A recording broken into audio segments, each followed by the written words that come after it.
30 палочек. 30本の箸を持って、Играют за 2 минуты. 2分ぐらいのゲームです。Должны поймать только по одной палочке. 上に投げて1個ずつを取らなくちゃいけない。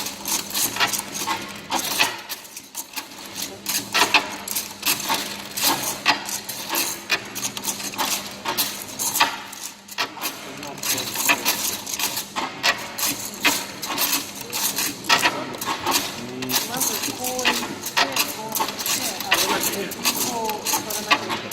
取ったのを俺頭がよくめちゃくちゃうまい。例えば2個に置いたらダメです。1個だけ。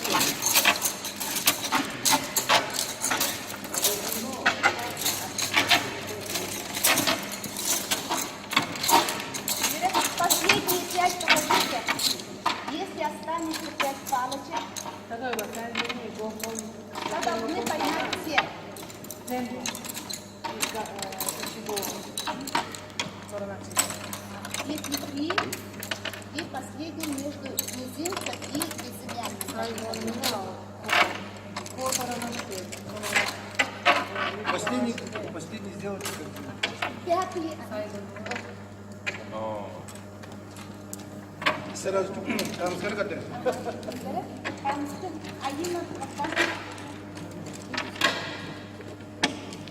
Есть разные способы. Можно играть вот так, спокойно, по одной.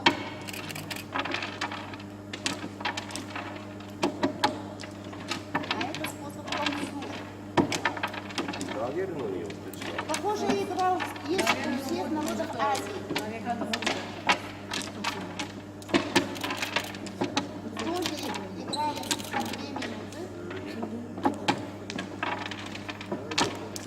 Это давайте попробуем.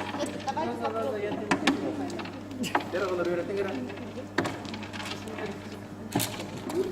い。